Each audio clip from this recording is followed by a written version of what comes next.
Distinguished guests, please welcome the recipients of the 2023 International Women of Courage Award. Professor Danielle Darlon, Ms. Hadil Abdel Aziz, Bakhitzan Toragozina, Brigadier General Bolar Gonbold, Ms. Doris Rios, Ms. Alba Rueda, Dr. Zakira Hekmat, Miaza Mohammed, Mrs. Bianca Zalewska, Mrs. Yulia Payevska, and representative keynote speaker for the 2023 International Women of Courage Award, Senator Raz Adiba Radzi.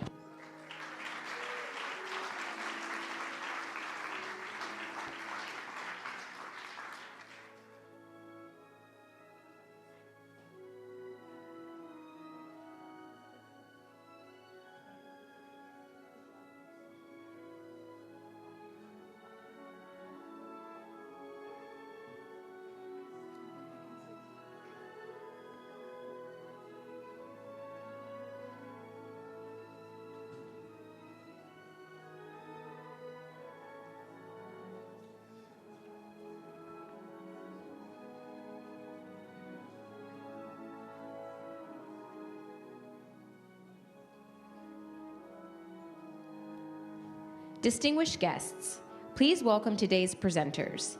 U.S. Ambassador to the United Nations, Linda Thomas Greenfield. White House Press Secretary, Karine Jean-Pierre. Deputy Secretary of Defense, Kathleen Hicks. Undersecretary for Civilian Security, Democracy, and Human Rights at the U.S. Department of State, Azra Zaya. And Acting Ambassador at Large for Global Women's Issues at the U.S. Department of State, Kat Fotovat.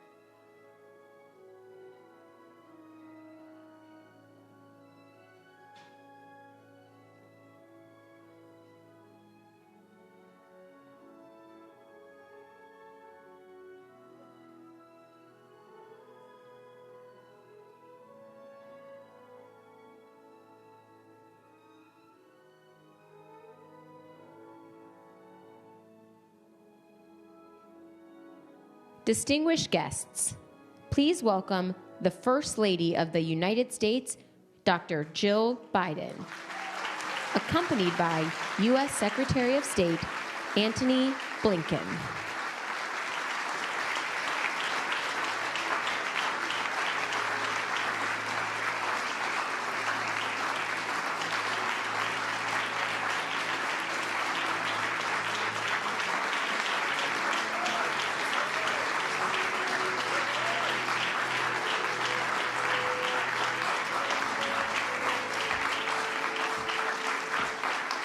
Good afternoon, everyone.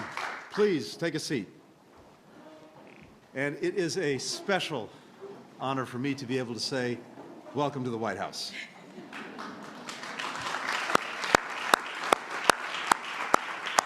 And welcome especially to the 2023 International Women of Courage Award Ceremony, to all of you participating here in person and tuning in from around the world. For 17 years now, U.S. Secretaries of State have recognized international women of courage who are leading the charge for progress around the world.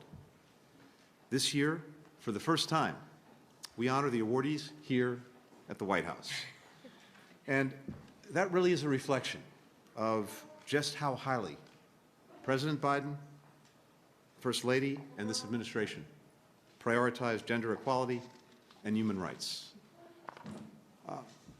Dr. Biden, thank you for bringing us here today.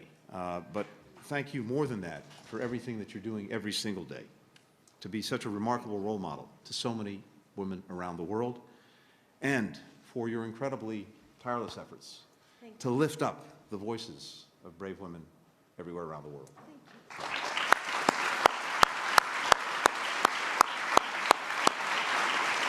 So we're joined today by ambassadors from across the globe who are essential partners in all of our efforts to make sure that women and girls can reach their full potential. We have senior leaders from across the United States government here. Ambassador Linda Thomas-Greenfield, our champion, our voice at the United Nations. Deputy Secretary of Defense Kath Hicks, Undersecretary of State Outrage, our advocate for human rights. Jen Klein, Kat Fotovat, who are leaders of our global gender policy. And of course, White House Press Secretary Karine Jean-Pierre, also such a powerful voice for our country and for this administration around the world. And I also want to point out our team from the Bureau for Educational and Cultural Affairs. We're working with so many of you every single day in the work that you're doing. We're also joined by members of the State Department's locally employed staff. They're literally the lifeblood of our missions in every country in the world. To be here today, some of them have traveled from more than a dozen countries in Asia, Africa, Europe, South America, and the Middle East. It's wonderful to be with you today as well. Thank you.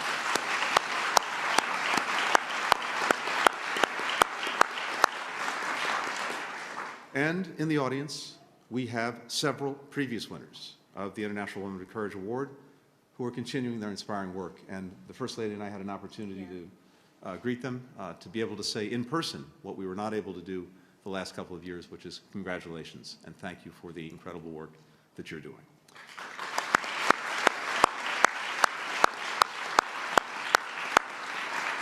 And of course, last but not least, our guests of honor, this year's International Women of Courage. Welcome to all of you.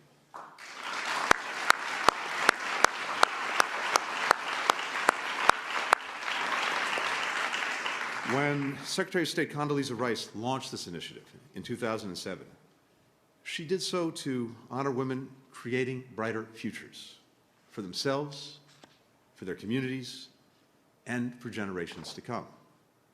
Since then, this award has recognized more than 180 women from over 80 countries around the world. And that includes this year's honorees, 11 truly extraordinary people. As you'll hear, these women are reporting on Russian atrocities in Ukraine.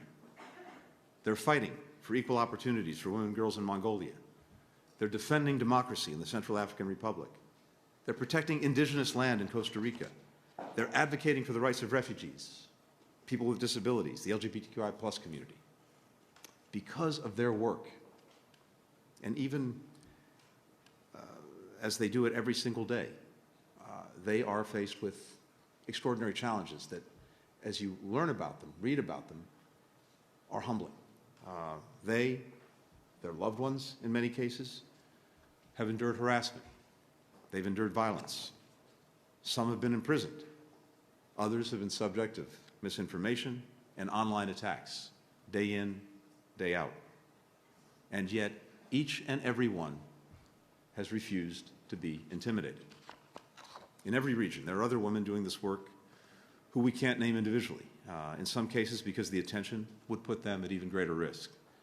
So we found a new way to honor them. This year, we're launching a group award named after a pioneer and champion of equality, the great Secretary of State, Madeleine Albright. We have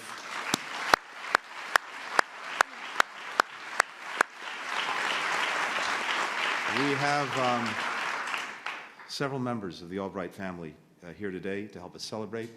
I like to think I'm an extended member of that family. For me, as I've told our friends, I hear Madeleine Albright's voice in my head on a regular basis. The clarity with which she spoke and what she said continues to resonate and continues to inspire me in the work that I and my team are doing. But you honor us with your presence today. Thank you for being here.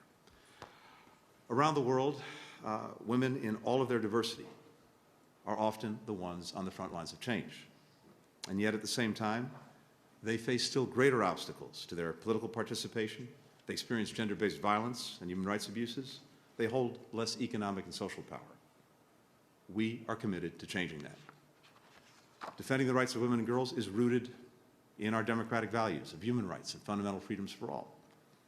And when we advance equality and defend the rights of women, we improve life for everyone.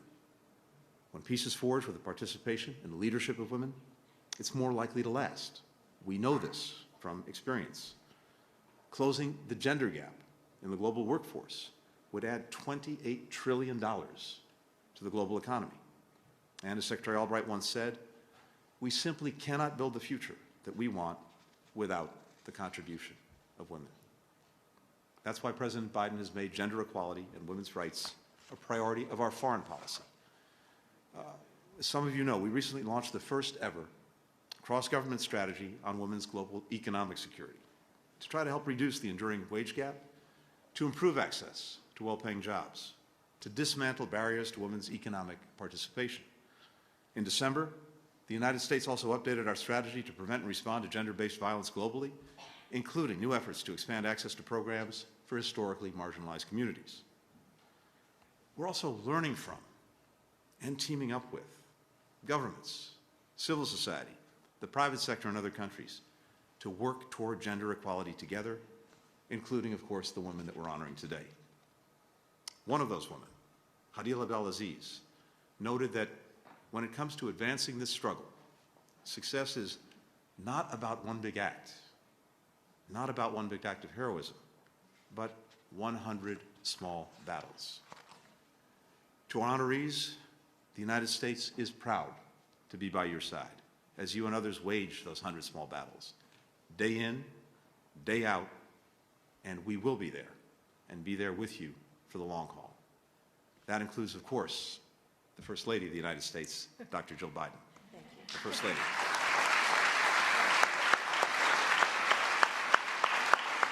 Thank you. And thank you, Secretary Blinken. Tony, when Joe selected you to be Secretary of State, he knew that we had much to do abroad, from putting diplomacy at the center of foreign policy to rebuilding our global partnerships. And with every challenge we faced, you have ensured that we're better able to deliver for the American people because we have our allies by our side. Your integrity and statesmanship have helped us rally countries to stand with Ukraine against Russia's war of aggression, strengthen our ability to respond to future health emergencies, and confront the climate crisis. Thank you for all that you do.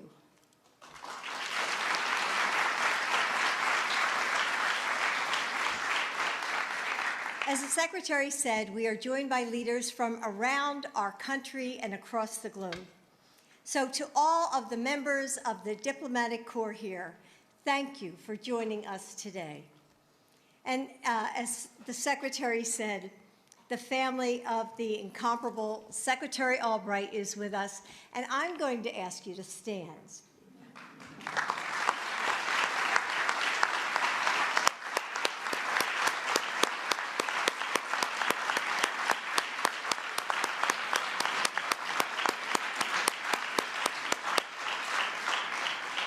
And they all came to help us carry on her legacy. And we have our Gender Policy Council, the first of its kind, and other leaders from across our administration. This audience is a testament to our national commitment to gender equality around the globe and the powerful influence of the people we honor today, women of courage.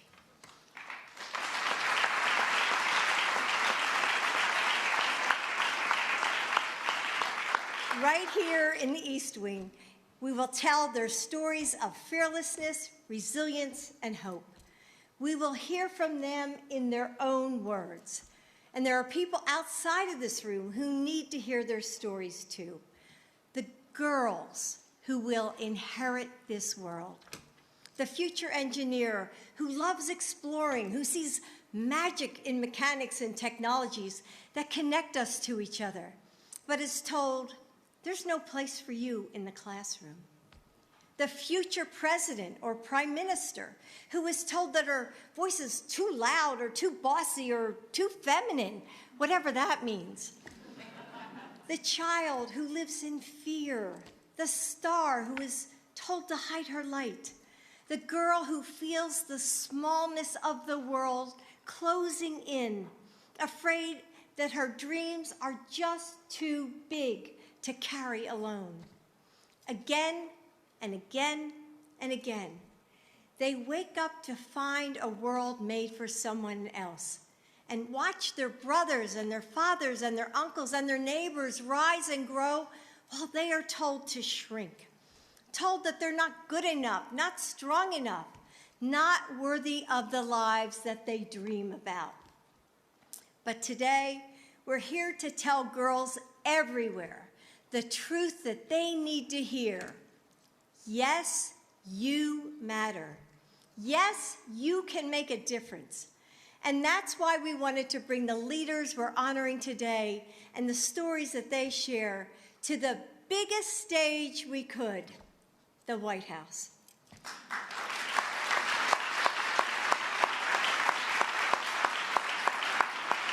And Tony, thank you for helping us do that.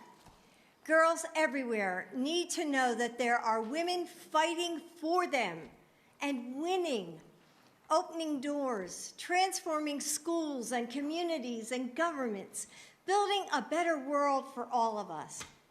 And we're also here to say to their brothers and their fathers and their husbands and their friends, as much as we need women who are willing to speak up, we need more men who are willing to listen and act.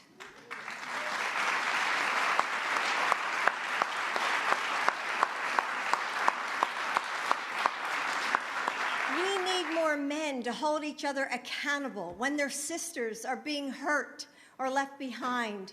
We need more men who nurture families, who feed and teach and mentor, who build safer communities. We need more men who know that caring, collaboration, and kindness are signs of strength, not weakness. Men, we need you to support the women who are fighting for their rights and to lift up those who have been silenced.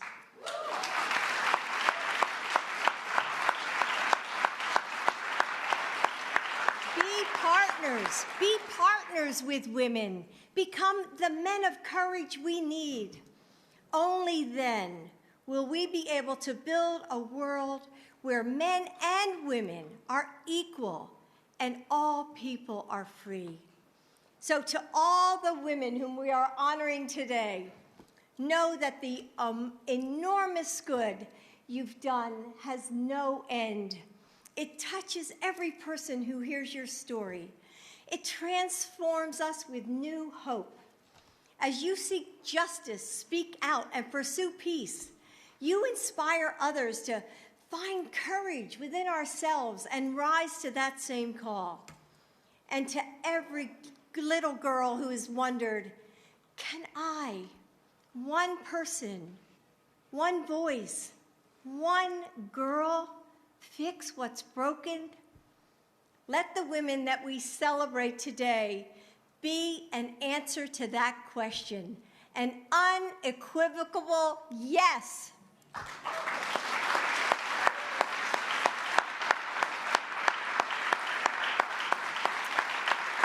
When you learn and explore, when you raise your voice, when you move through the world with your shoulders back and your head held high, step by step, you shift the ground beneath you. Draw strength from the women of courage who came before you. Share that strength with the sisterhood that surrounds you, and the ripples of that power will transform our world.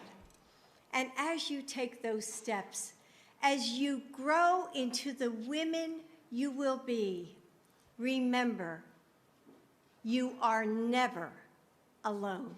Thank you.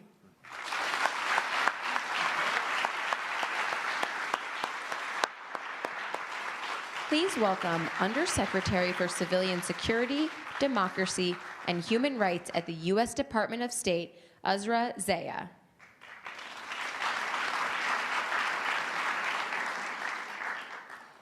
It takes courage to seek justice when the powerful stand against you.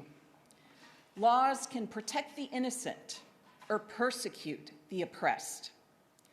And when the rule of law becomes a tool of tyranny, or when the structures in place simply fail to live up to the promise of equality, fairness, and humanity, we appeal to a higher ideal: justice. The women we honor today have worked tirelessly to ensure that their nation's legal systems protect all people, no matter their gender, beliefs, or background. And when those systems cannot or will not protect every citizen, they have fought to transform them. They've broken barriers, risen to new heights, and inspired other young women to follow their lead. Because without women's rights, perspectives, and participation, there can be no justice. But when we all have the opportunity to shape our laws, we create systems that truly serve us all.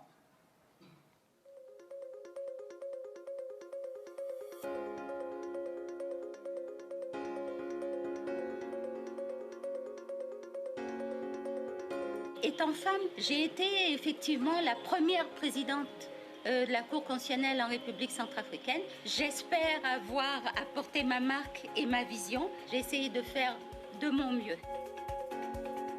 We started by one part-time lawyer, one legal aid, and we grew into a nationwide network of legal clinics to ensure that everyone has the right to be protected by the law. Наш общественный фонд работает более 20 лет в Казахстане, и мы занимаемся продвижением прав и свобод человека в области политических прав и свобод.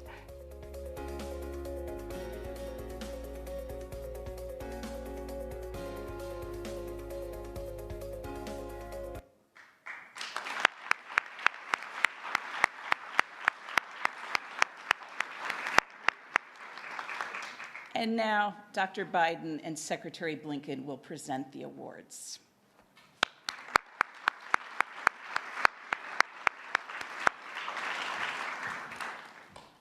As the first woman to lead the Central African Republic's Constitutional Court, Danielle Darlan became known as the Woman of Iron for her refusal to be intimidated.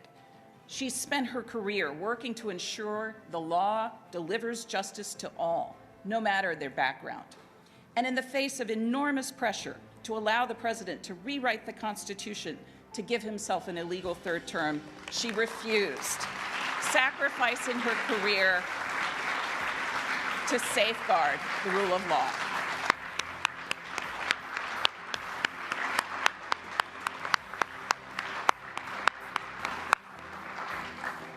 As founder and executive director of Jordan's Justice Center for Legal Aid, Hadil Abdelaziz provides legal services to thousands of people every year who wouldn't otherwise have access to a lawyer. She works to educate people about their rights so that they know how to protect themselves and are empowered to do so.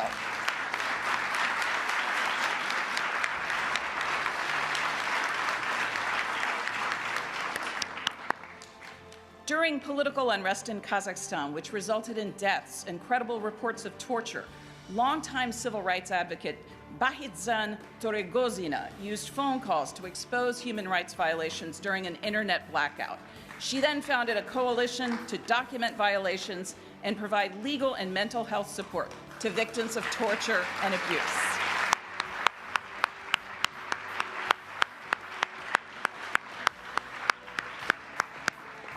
Please join me once more in congratulating these incredible women.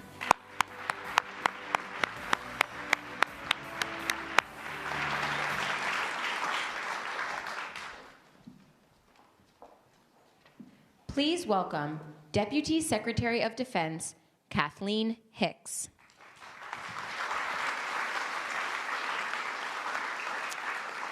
It takes courage to seek peace when you are the target of violence.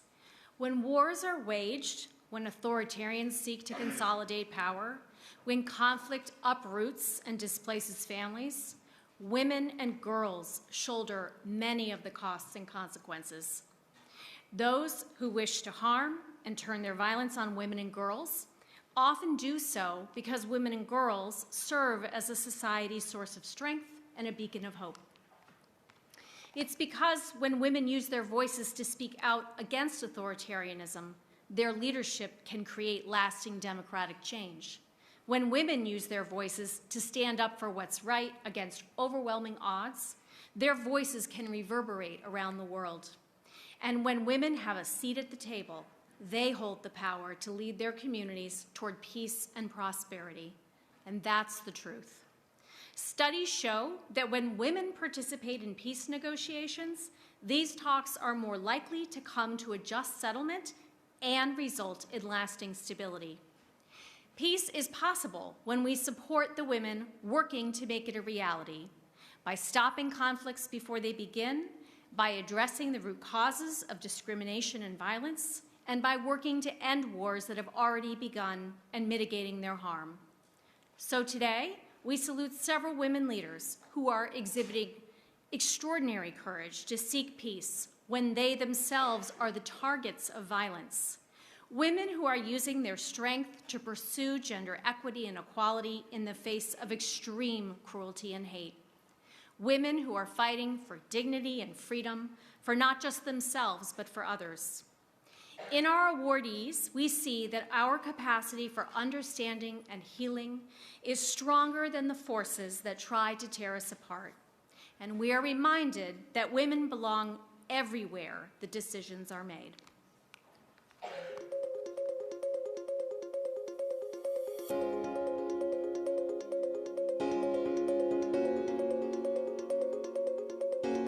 The love, the respect that my students gave me was my courage to stand for the voiceless women and children. Persons with disabilities or PWDs have the right to have good conditions in the workplace, to live independently, to equal opportunities, to participate fully in the life of their community. All of us have a right to a life without barriers, and it is our obligation as a community to ensure their full participation in society on an equal basis with others. Thanks to my work in a well-known morning show, I was able to collect a large amount of humanitarian aid, which I carried to the front line, and I'm doing this till today. Коли росіяни вторглись в Крим, я почала викладати тактичну медицину. І з цими курсами поїхала на фронт, зрозуміла, що допомога потрібна саме там.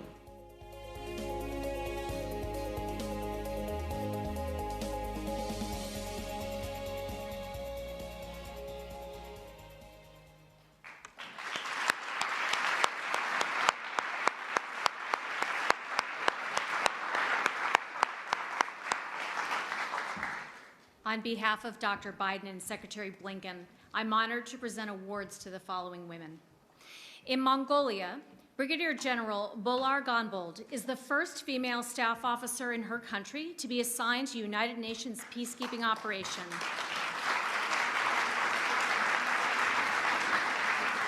And the first female general to serve in the Mongolian Armed Forces. Brigadier Gonbold has served in peacekeeping missions around the world, and she's advocated for gender equality in peacekeeping forces and her country's military so that women and girls can be properly protected during and after conflicts.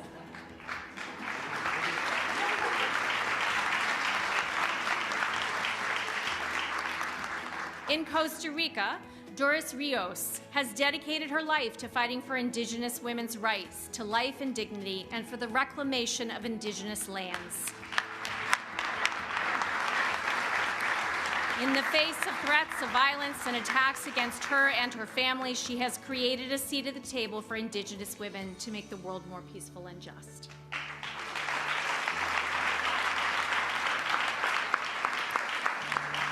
In Argentina, Alba Ruada is a transgender woman who was kicked out of classrooms, barred for sitting for exams, refused job opportunities, subjected to violence, and rejected by her family. But in the face of these challenges, she worked to end violence and discrimination against the LGBTQI+ community in Argentina.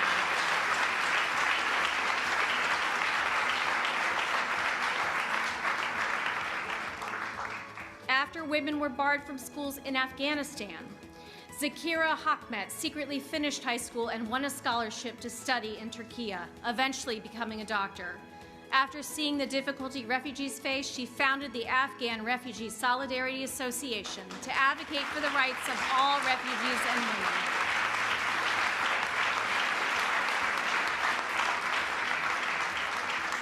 It is my privilege and honor to honor each of you for your important contributions to human rights and for making the world a more peaceful place. Congratulations, and thank you for your courage.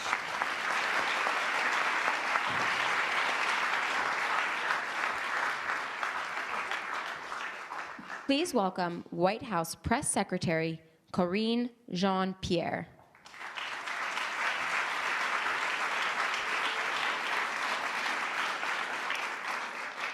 It takes courage to speak when those in power want you to stay silent. In a world where lies and distortion are easy to sell, one of the most powerful weapons that we have is the truth. Because corruption thrives in darkness, dictators and authoritarians seek to control criticism and define the stories that we tell. They threaten journalists and those who speak out, so they can control knowledge and hide their crimes, selling their people false stories of peace and success. But when we illuminate the shadows, we can expose the damage they create, lighting a path forward for those trapped in the dark with the knowledge and the strength to rise and demand change. This group of journalists, broadcasters, and war correspondents spread truth, courage, and empower other women and girls to use their voices for democracy, freedom, and justice.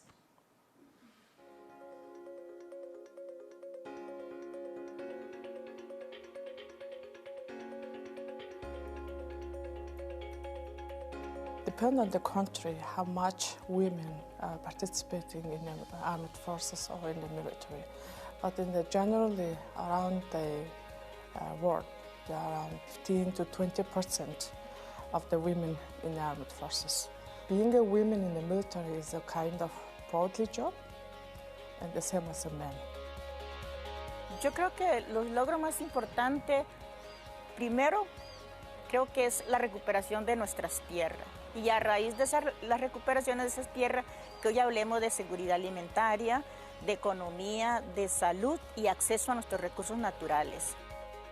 Estoy en la representación especial sobre orientación sexual e identidad de género en la Cancillería Argentina y este cargo es un compromiso para una política exterior transfeminista que ha crecido a la luz de políticas públicas a través de una agenda de activismos dentro del Estado que permite también desarrollar políticas públicas a partir de leyes de vanguardia que hay en Argentina. I believe that everyone in society has a role to play in promoting equality and justice, and I know that my journey has just begun.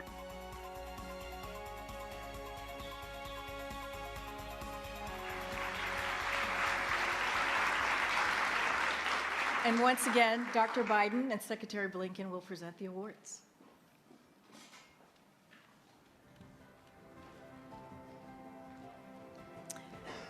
Through her independent YouTube news channel, Roha TV, veteran Ethiopian journalist Mihaza Mohammed shares stories of those who are often silenced.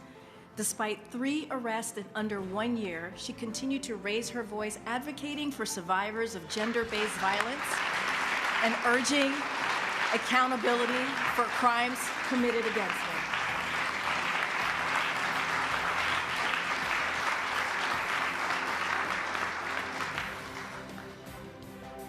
While helping evacuate women and children from areas affected by war, Ukrainian military veteran Yulia Payevska secretly documented Russian forces committed atrocities during the 2022 siege of Mariupol.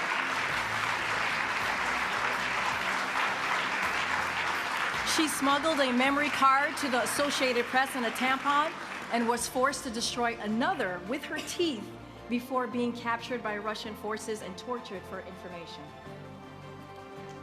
Since her release, she has continued to raise her voice for her people, pushing for peace and independence for Ukraine.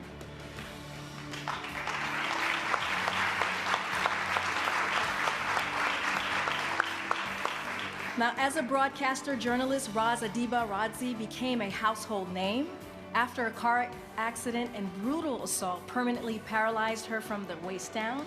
She used her platform to advocate for the rights of persons with disabilities, first as a reporter and now as a senator in Malaysia's parliament and the first female chair of the National Malaysian News Agency, Bernama.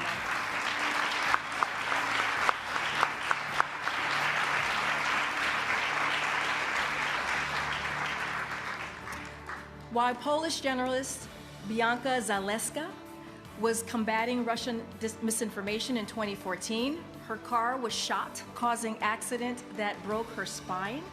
Since the Russian invasion of Ukraine last year, and in the face of intimidation and death threats, she continues her work documenting war crimes, lifting up stories of refugees, and training other journalists to effectively counter misinformation.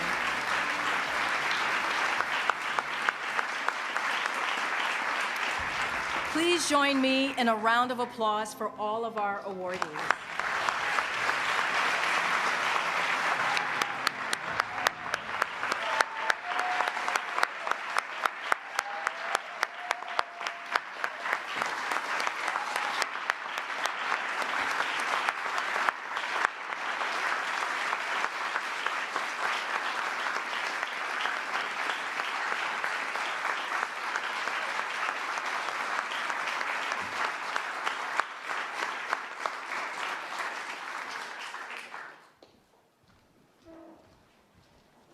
Please welcome U.S. Ambassador to the United Nations, Linda Thomas Greenfield.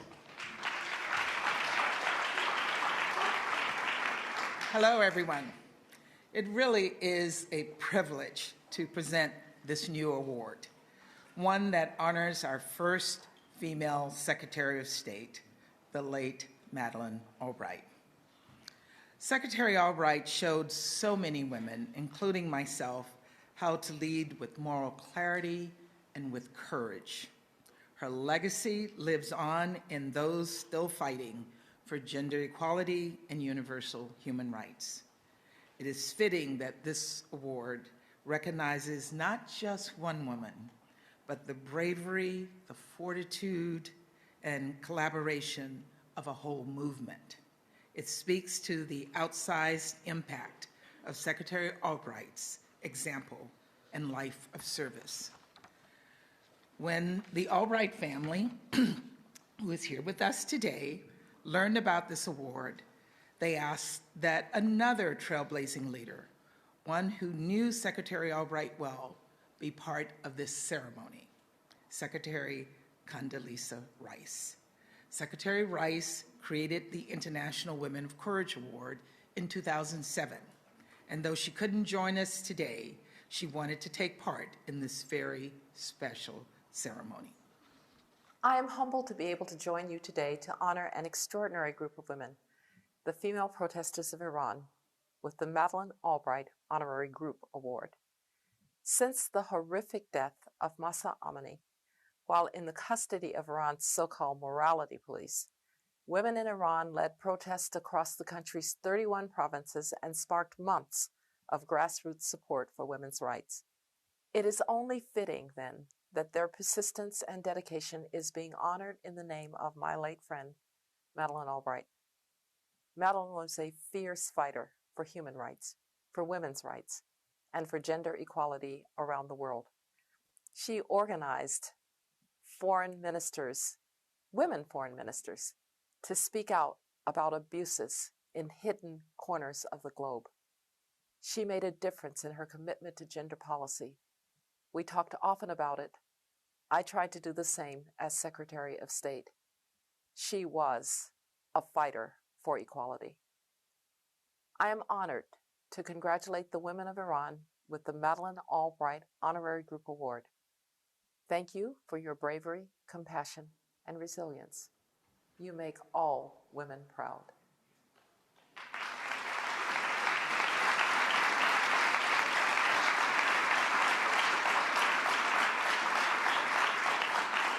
and I wish they could be here to hear your applause. I'm proud to present the Madeleine K. Albright Honorary Group International Women of Courage Award. This inaugural award goes to women and girls in Iran who, in the wake of the brutal killing of Mahsa Amini, have inspired us all. All Mahsa wanted was to live a normal and happy life.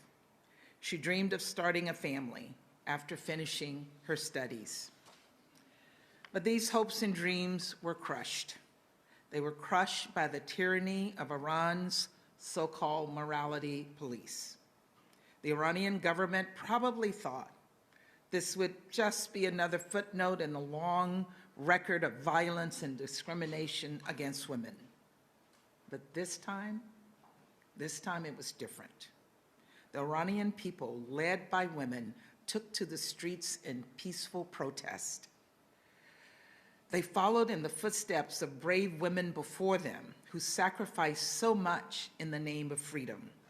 Through neighborhoods and classrooms, out of apartment buildings and car windows, the protesters chanted throughout Iran and around the world, creating a global chorus demanding gender equality and human rights. But for all the hope this movement represents, we must never forget how the Iranian regime has responded. They have tortured peaceful protesters. They have arrested tens of thousands of people. They have badly injured and killed Iranians in bloody crackdowns. The international community must continue to condemn the regime's repression and violence, and we must back up our words with action.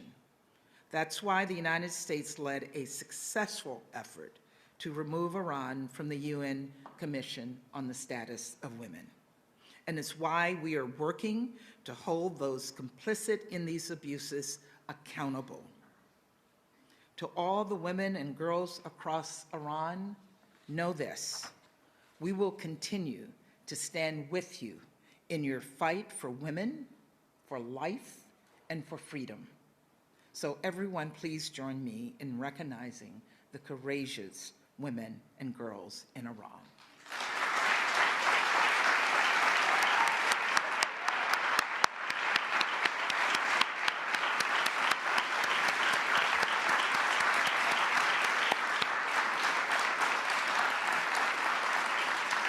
Thank you. I now have the honor of introducing another courageous woman who has been an unwavering champion for vulnerable populations in Malaysia. When a car accident and a brutal assault paralyzed Senator Ras Adiba Razi from the waist down, she dedicated her life to advocacy. To raise awareness, Malaysians across the country saw her on TV, in Parliament, and at the Paralympics. They heard her commentary. They heard her poetry. They heard her fierce call for justice. In May 2020, she became Malaysia's representative for people with disabilities. And later that year, she was appointed the first female chair of the Malaysian National News Agency. Senator Ras Adiba Razi embodies what it means to live a life in service to others. Please join me in welcoming her to the podium.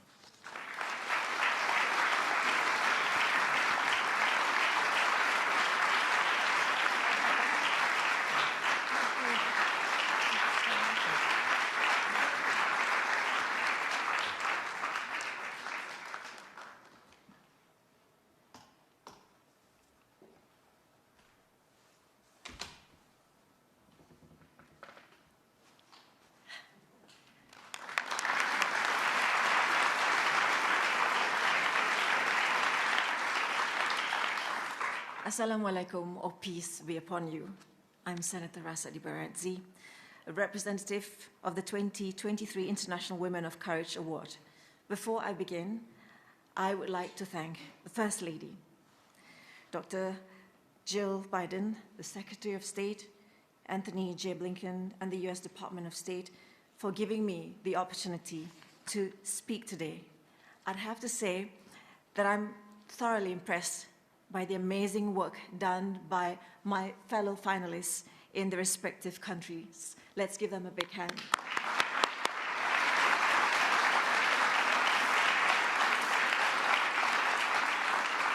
Among others, I am joined by women who are fighting against gender-based violence, for the rights of Indigenous persons, and for the rule of law. Honorable guests, I was born able-bodied and became permanently paralyzed from the waist down after several incidents. I became a spinal cord injured person following a car accident in 1995, a brutal assault a year later, and finally in 2002 when I fell after climbing a ladder. Since then, I have committed my life to fighting for the rights of persons with disabilities in my country, Malaysia. I witnessed discrimination and stigma as a person with disabilities, and then on, my team and I fought and fought and fought. Ladies and gentlemen, I have been working tirelessly to create awareness on the importance of accessibility in infrastructure, disability inclusion, job opportunities, inclusive education, housing, and upholding our rights, among others. I and my team then founded an association to empower persons with disabilities called OKU Central. In May 2020, the Malaysian King, His Majesty the King, Al Sultan Abdullah, appointed me as a senator in the Upper House Parliament of Malaysia to represent persons with disabilities. In November 2020, I was appointed the first female chair of the Malaysian National News Agency, Bernama, after 53 years of its establishment. Distinguished guests, in the area of sustainable development, all of us here aim to create a world which is inclusive, equitable, and sustainable, a world in which no one is left behind, and opportunities be made available for all for a secure, stable, and successful nation. Without the role and contribution of women, a nation will not be able to progress as it is today. It is vital for all parties to respect the contribution of women in all areas: economy, social, politics, and culture. Women's involvement is crucial as they are an important asset to a country.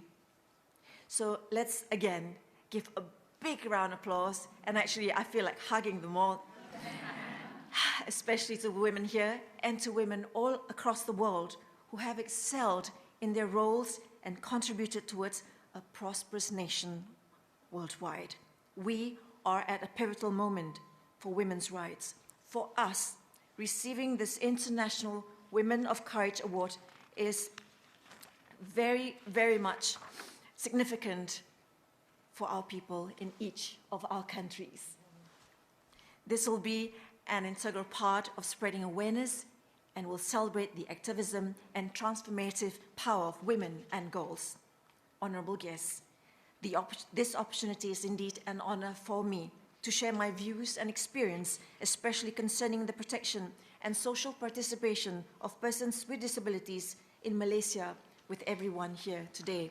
Despite the increasing awareness around persons with disabilities, there is no denial that there's discrimination. In this polarized world, exists to the detriment of our disabled friends. It exists because of a prevailing mindset, a stereotypical way of looking at the disabled.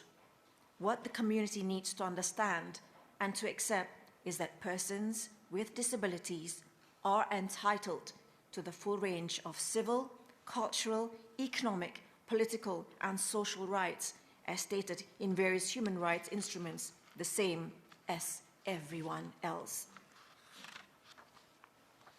On that note, and as we speak, the Malaysian government is in the midst of amending the Persons with Disabilities Act 2008 to have an Anti-Discrimination Act for persons with disabilities like the United Kingdom's and the Americans with Disability Act 1990, or ADA.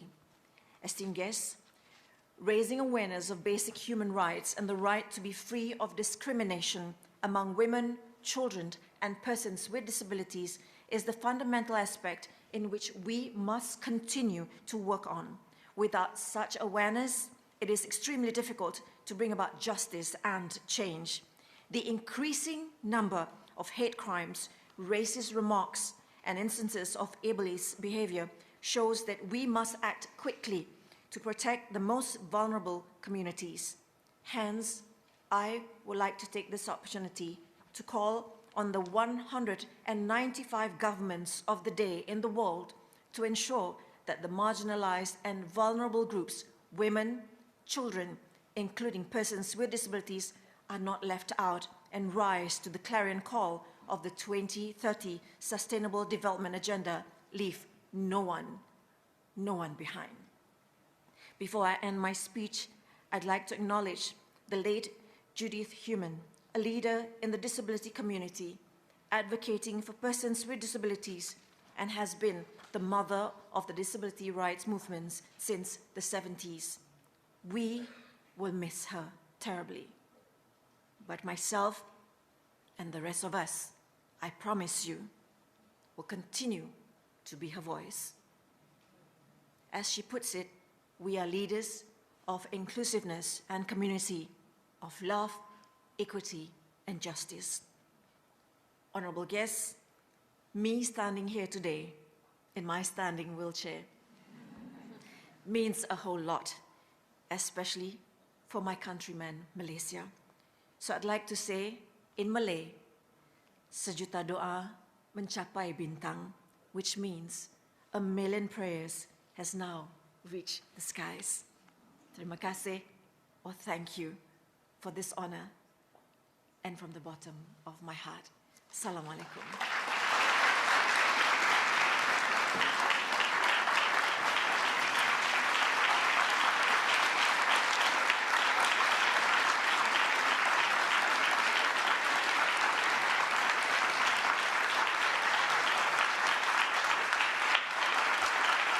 Please welcome Acting Ambassador at Large for Global Women's Issues at the U.S. Department of State, Kat Fotovat.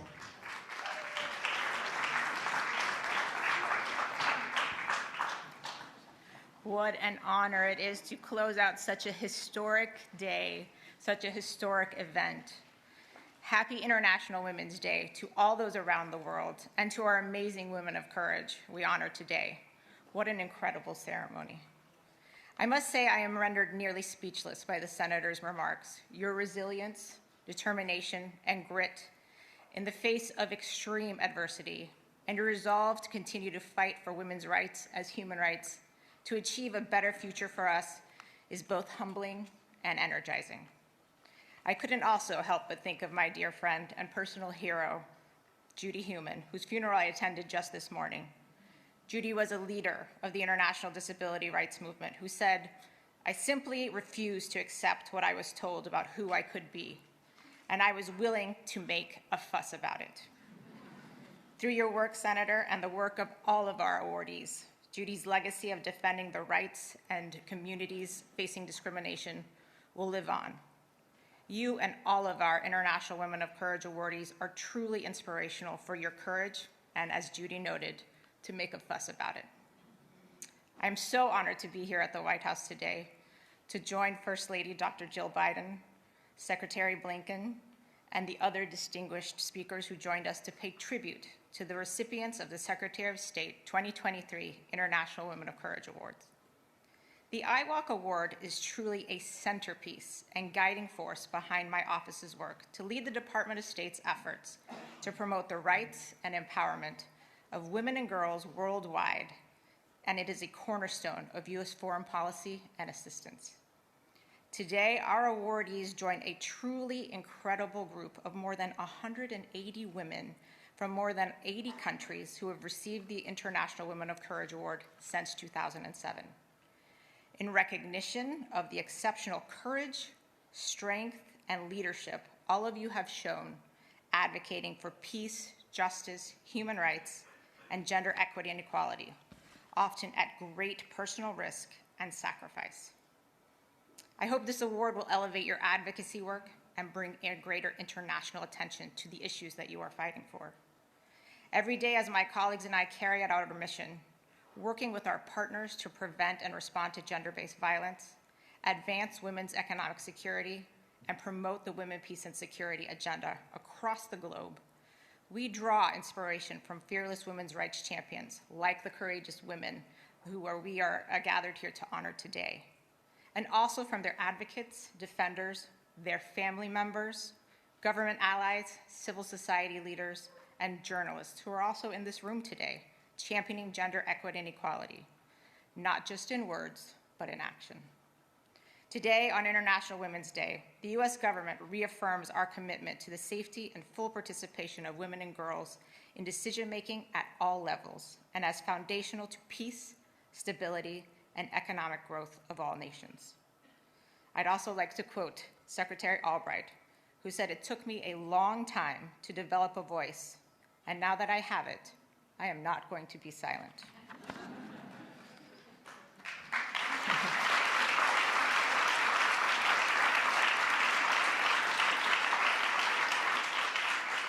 To our 2023 Courage Awards, thank you again for using your voices and being the voice for those who can't use theirs.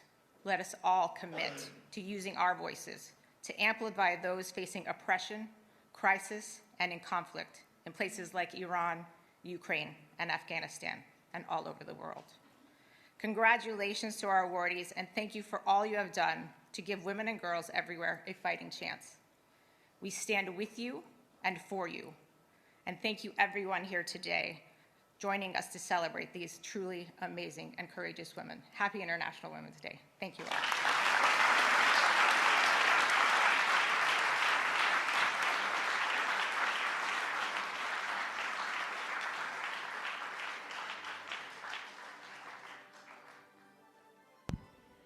Distinguished guests, please stay seated while the awardees depart the stage. Thank you.